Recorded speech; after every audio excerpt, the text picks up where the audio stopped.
जय जगन्नाथ नमस्कार। आसतु नजर पकईवा मयूरभंज जिलार आज टॉप न्यूज अपडेट कौन कौन सब रही किंतु तापूर्व आपण मानक गोटे अनुरोध भिडियोटी को संपूर्ण देखंतु आ जो मैंने प्रथम कर चैनल को आछंती सब्सक्राइब करंतु जाफल प्रत्येक नूतन वीडियो नोटिफिकेशन आपण सर्वप्रथम पाई परिबे।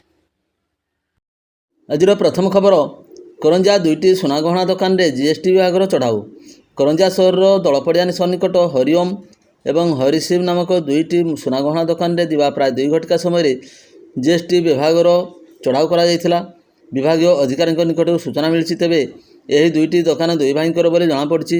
यही दुईटी दुकान रे जीएसटी विभाग 3 गोटी टीम चढ़ाऊ जारी रखिंट। बहुमात्रा सुनागहना थिबारु आकलन करिबारे विलंब होउथबा एवं चढ़ाऊ समाप्त हेले समस्त तथ्य गणमाध्यम को जणाइबे बोली अधिकारी माने सूचना प्रदान करछंती। तेबे अपराह्न 5:30 पर्यंत चढ़ाऊ जारी रही।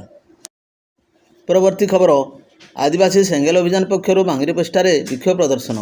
आदिवासी सेंगेल अभियान बांगरीपशी ब्लॉक कमिटीर सेंगेल सभापति विकास चंद्र हेमरम नेतृत्व में बांगरीपशी तहसीलदार कार्यालय निकटर एक रैली बाहरी बजार परिक्रमा करने सहित राष्ट्रपति द्रौपदी मुर्मू को उद्देश्य एक दाबीपत्र प्रदान करा।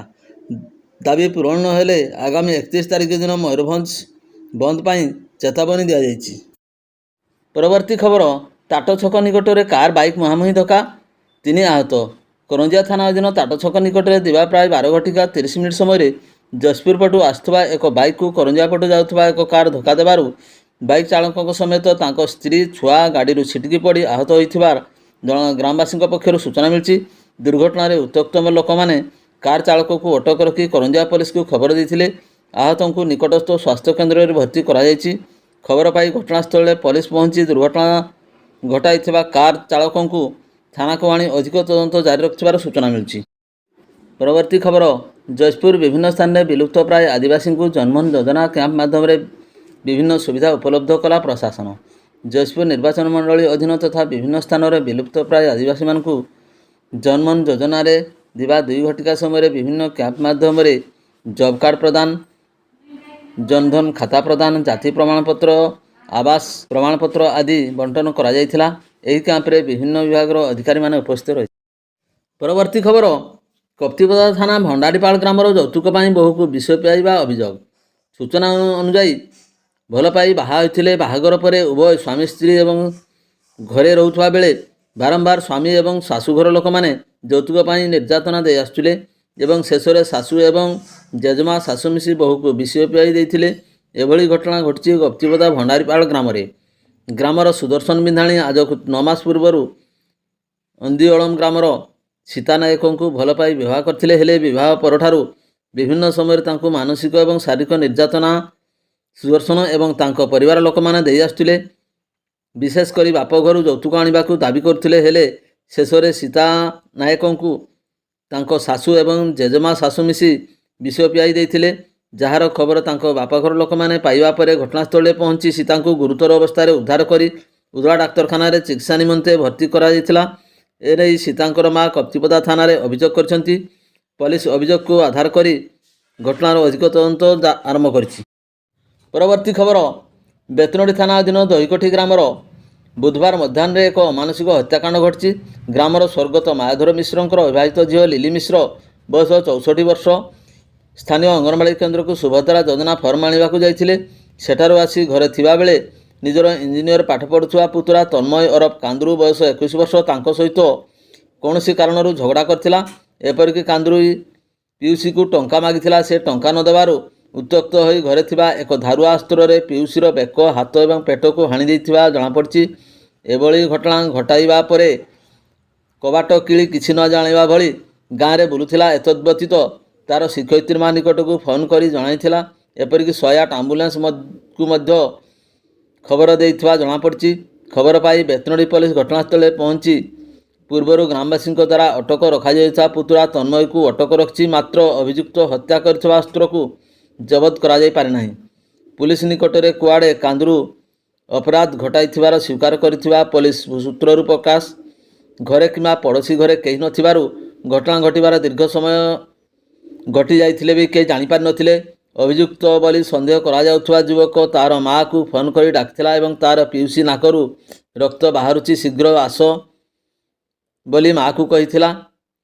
ମା ପହଞ୍ଚି ରକ୍ତ ଜୁଡ଼ୁବୁଡ଼ୁ ଅବସ୍ଥାରେ ଘର ଭିତରେ ଗଣ୍ଡି ଏବଂ ଦୁଆର ବନ୍ଧ ଉପରେ ମୁଣ୍ଡ ପଡ଼ିଥିଲା।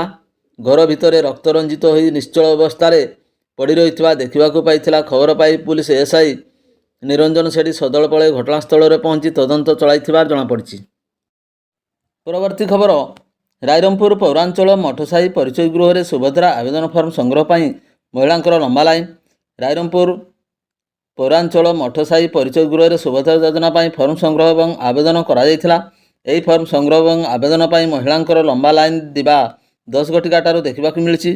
ଏନେଇ ଦୀର୍ଘ ସମୟ ରହିଥିବାରୁ ସେଠାରେ ଉତ୍ତେଜନା ପ୍ରକାଶ ପାଇଥିଲା।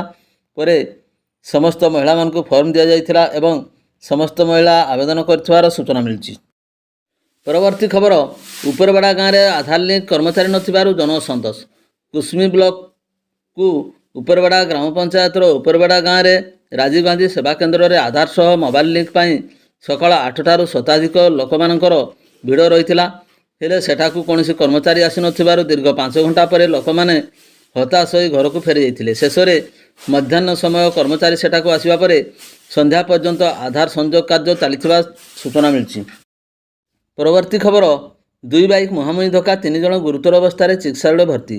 ସୂଚନାଯୋଗ୍ୟ ଯେ 2 ବାଇକ୍ ମୁହାଁମୁହିଁ ଧକ୍କା ହେବାରୁ 3 ଜଣ ଗୁରୁତର ହୋଇଛନ୍ତି। ଏଭଳି ଘଟଣା ଘଟିଛି ଦିବା 1 ଘଟିକା ସମୟରେ ଖୁଣ୍ଟା ଥାନା ଅନ୍ତର୍ଗତ ନାଲୁଆ ଛକ ନିକଟରେ।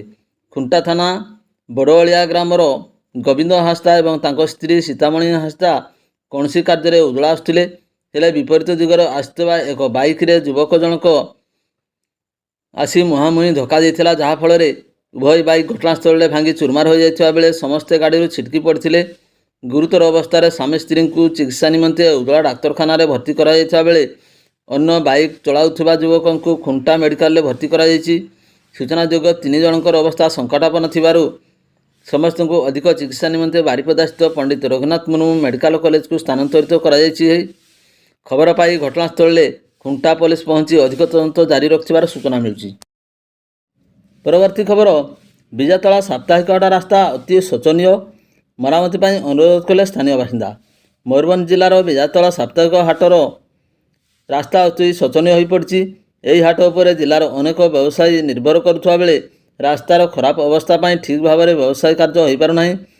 ଏହି କାଦୁଅ ରାସ୍ତା ଦେଇ ନିକଟରେ ଥିବା ବିଦ୍ୟାଳୟକୁ ମଧ୍ୟ କୁନି କୁନି ପିଲାମାନଙ୍କ ସହ ଶିକ୍ଷକ ଶିକ୍ଷୟିତ୍ରୀ ଯିବା ଆସିବା କରିବା ପାଇଁ ନାହିଁ ନଥିବାର ଅସୁବିଧା ସମ୍ମୁଖୀନ ହେଉଛନ୍ତି। ଫଳରେ ଏହି ରାସ୍ତାକୁ ମରାମତି କରିବା ପାଇଁ ଗୁରୁବାର ଦିବା 3 ଘଟିକା ସମୟରେ ସ୍ଥାନୀୟ ବାସିନ୍ଦାମାନେ ପ୍ରଶାସନକୁ ଅନୁରୋଧ କରିଛନ୍ତି। ପରବର୍ତ୍ତୀ ଖବର, ଦେବେନ୍ଦ୍ରପୁର ଅଞ୍ଚଳରେ ଜନୈକ ବ୍ୟକ୍ତିଙ୍କୁ କୃଷି ଯନ୍ତ୍ରପାତି ନ ଦେଇ ଠକି ନେଲେ 80,000 ଟଙ୍କା। ଏନେଇ ଦେବେନ୍ଦ୍ରପୁର ଅଞ୍ଚଳର ପ୍ରଦୀପ ଜେନା ବାରିପଦା ଟାଉନ ଥାନାରେ ଲିଖିତ ଅଭିଯୋଗ କରିଛନ୍ତି। ସେ ଏକ କୃଷି ଯନ୍ତ୍ରପାତି କିଣିବା ପାଇଁ ଉତ୍ତରପ୍ରଦେଶ ସ୍ଥିତ କମ୍ପାନୀକୁ 80,000 ଟଙ୍କା ପ୍ରଦାନ କରିଥିଲେ। ଯନ୍ତ୍ରପାତି ସପ୍ତାହକ ମଧ୍ୟରେ ଆସିଯିବ ବୋଲି କମ୍ପାନୀ ପକ୍ଷରୁ କୁହାଯାଇଥିଲା। ଯନ୍ତ୍ରପାତି ଆସିବା ବଦଳରେ ମିଛ ବିଲ୍ ଆସିଥିଲା। ଏନେଇ ସେ କମ୍ପାନୀକୁ ଜଣାଇବାରୁ କମ୍ପାନୀ ଧରାଛୁଆଁ ଦେଲା ନାହିଁ, ଯାହାକୁ ନେଇ ବାରିପଦା ଟାଉନ ଥାନାରେ ଲିଖିତ ଅଭିଯୋଗ କରିଛନ୍ତି। ଏ ସମ୍ପର୍କରେ ସନ୍ଧ୍ୟା 5ଟା 30 ସମୟରେ ପୋଲିସ ପକ୍ଷରୁ ସୂଚନା ପ୍ରଦାନ କରାଯାଇଛି। ପରବର୍ତ୍ତୀ ଖବର, ମୁଖ୍ୟମନ୍ତ୍ରୀଙ୍କୁ ଭେଟିଲେ ପଶ୍ଚିମ ଓଡ଼ିଶାର ବିଜେପିର ଜିଲ୍ଲା ସଭାପତି। ବିଭିନ୍ନ ସମସ୍ୟା ସମ୍ପର୍କରେ କଲେ ଆଲୋଚନା। ପଶ୍ଚିମ ମୟୂରଭଞ୍ଜର ବିଜେପିର ଜିଲ୍ଲା ସଭାପତି ଶ୍ରୀ ବିପିନ ବିହାରୀ ମହାନ୍ତ ଗୁରୁବାର ଦିବା 2 ଘଟିକା ସମୟରେ ଭୁବନେଶ୍ୱରଠାରେ ମୁଖ୍ୟମନ୍ତ୍ରୀ ଶ୍ରୀ ମୋହନ ଚରଣ ମାଝୀଙ୍କୁ ଭେଟିଥିଲେ। ଶ୍ରୀ ମହାନ୍ତ ମୁଖ୍ୟମନ୍ତ୍ରୀଙ୍କୁ ଭେଟି ସ୍ଥାନୀୟ ଅଞ୍ଚଳର ବିଭିନ୍ନ ସମସ୍ୟା ସମ୍ପର୍କରେ ଆଲୋଚନା କରିବା ସହିତ ବିଭିନ୍ନ ଉନ୍ନତିମୂଳକ କାର୍ଯ୍ୟ ପାଇଁ ସହଯୋଗ ଲୋଡ଼ିଥିଲେ। ପରବର୍ତ୍ତୀ ଖବର, କରଞ୍ଜିଆ ବନଖଣ୍ଡ କାର୍ଯ୍ୟାଳୟ ସଭାଗୃହଠାରେ ରାଜ୍ୟ ସରକାରଙ୍କର ଜଙ୍ଗଲ ବାୟୁ ପରିବର୍ତ୍ତନ ବିଭାଗ ଆନୁକୂଲ୍ୟରେ ବନ ବିଭାଗର ରାପଡକ୍ସନ ଦଳମାନଙ୍କର ନିମନ୍ତେ ଏକ ତାଲିମ ଶିବିର କାର୍ଯ୍ୟକ୍ରମ ବନଖଣ୍ଡ ଅଧିକାରୀ ଶ୍ରୀକାନ୍ତ ନାୟକଙ୍କ ସଭାପତିତ୍ୱରେ ଦିବା 11ଟା 30ରୁ ଦିବା 1ଟା 30 ପର୍ଯ୍ୟନ୍ତ ଅନୁଷ୍ଠିତ ହୋଇଯାଇଛି। କାର୍ଯ୍ୟକ୍ରମରେ ବାରିପଦା ଡିସିଏଫ୍ ତପନ ପରିଡ଼ା, ସହକାରୀ ବନ ସଂରକ୍ଷକ ଫାଲଗୁନ ବେହେରା, ମଦନ ମୋହନ ମହାନ୍ତ, ସମସ୍ତ ବନାଞ୍ଚଳ ଅଧିକାରୀ, ବନପାଳ, ବନରକ୍ଷୀମାନେ ସହଯୋଗ କରିଥିଲେ। ବିଶେଷ ଭାବେ ବନ୍ୟଜନ୍ତୁମାନେ ଆହତ କିମ୍ବା ରୋଗାଗ୍ରସ୍ତ ହେବା ପରେ ଖବର ପାଇବା ପରେ ସେମାନଙ୍କୁ କିପରି ତୁରନ୍ତ ସହାୟତା ଯୋଗାଇ ଦିଆଯାଇପାରିବ ଏବଂ ଜନବସତି ମୁହାଁ ହେଉଥିବା ହିଂସ୍ର ଜନ୍ତୁମାନଙ୍କୁ କିପରି ସୁରକ୍ଷିତ ଭାବରେ ଟ୍ରାଙ୍କୁଲାଇଜ୍ କରି ଉଦ୍ଧାର କରାଯାଇ ସୁରକ୍ଷିତ ସ୍ଥାନରେ ଛଡ଼ାଯାଇପାରିବ, ସେ ନେଇ ଟ୍ରେନର ସୌରଭ କୁମାର ଫୁଲାଣ୍ଟନ ତାଲିମ ପ୍ରଦାନ କରିଥିଲେ। କାର୍ଯ୍ୟକ୍ରମକୁ ବନାଞ୍ଚଳ ଅଧିକାରୀ ପ୍ରଶାନ୍ତ କୁମାର ସୋଏ, ବନପାଳ ସୁରମୋହନ ପୀରା, ହରିଶ୍ଚନ୍ଦ୍ର ବେହେରାଙ୍କ ସମେତ ବନଖଣ୍ଡ କାର୍ଯ୍ୟାଳୟର କର୍ମଚାରୀମାନେ ସହଯୋଗ କରିଥିଲେ। ପରବର୍ତ୍ତୀ ଖବର, ଖୁଣ୍ଟା ଏବଂ ଉଦଳା ଅବକାରୀ ଥାନା ପକ୍ଷରୁ ବିଭିନ୍ନ ସ୍ଥାନରେ ଚଢ଼ାଉ, 2 ଗିରଫ, ବିପୁଳ ପରିମାଣରେ ମଦ ଏବଂ ମହୁଲପୋଚ ଜବତ। ଏହିପରି ବେଆଇନ କାରବାରରେ ଲିପ୍ତ ଥିବା 2 ଅଭିଯୁକ୍ତଙ୍କୁ ଗିରଫ କରାଯାଇଥିବାର ସୂଚନା ମିଳିଛି। ଗିରଫ ଅଭିଯୁକ୍ତମାନେ ହେଲେ ଖୁଣ୍ଟା ଥାନା ଧୌଡ଼ିଆ ଗ୍ରାମର ତପନ ଜେନା ଏବଂ ବଡ଼ଜଡ଼ା ଗ୍ରାମର ସନ୍ତୋଷ ସିଂ। ଏହି ଅଭିଯୁକ୍ତଙ୍କ ନିକଟରୁ ମୋଟ 87 ଲିଟର ଦେଶୀ ମଦ ଜବତ କରାଯାଇଛି। ସେହିପରି ଖୁଣ୍ଟା ଥାନା ଅଧୀନ ଗୋବିନ୍ଦପୁର ଏବଂ ଧୌଡ଼ିଆ ଏବଂ ଉଦଳା ଥାନା ଅଧୀନ ବରହମପୁର ଗ୍ରାମର ନିର୍ଜନ ସ୍ଥାନମାନଙ୍କରୁ ମୋଟ 12,150 ଲିଟର ମହୁଲପୋଚ ଏବଂ 682 ଲିଟର ମଦ ଜବତ କରାଯାଇଛି।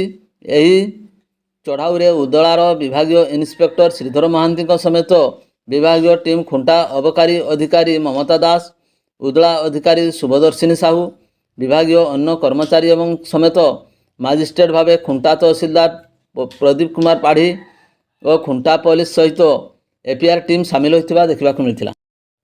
ପରବର୍ତ୍ତୀ ଖବର, ବଡ଼କଡ଼ମ ଗାଁରେ ନିଆଁରେ ପୋଡ଼ି ହୋଇ ମହିଳା ଗୁରୁତର। ଅପରାହ୍ନ 2ଟା ସମୟରେ ବଡ଼କଡ଼ମ ଗାଁରେ ରୋଷେଇ କାର୍ଯ୍ୟ କରୁଥିବା ସମୟରେ ମହିଳାଙ୍କ ଦେହରେ ନିଆଁ ଲାଗିଯାଇଥିଲା। ଏହାପରେ ପରିବାର ଲୋକମାନେ ଗୁରୁତର ମହିଳା ତୁଳସୀ ଟୁଡୁଙ୍କୁ ରାଇରଙ୍ଗପୁର ଡାକ୍ତରଖାନାରେ ଭର୍ତ୍ତି କରିଥିଲେ। ଉକ୍ତ ମହିଳା ଏବେ ସେଠାରେ ଚିକିତ୍ସିତ ହେଉଥିବାର ସୂଚନା ମିଳୁଛି। ଭିଡ଼ିଓଟିକୁ ଶେଷ ପର୍ଯ୍ୟନ୍ତ ଦେଖିଥିବାରୁ ଅନେକ ଅନେକ ଧନ୍ୟବାଦ।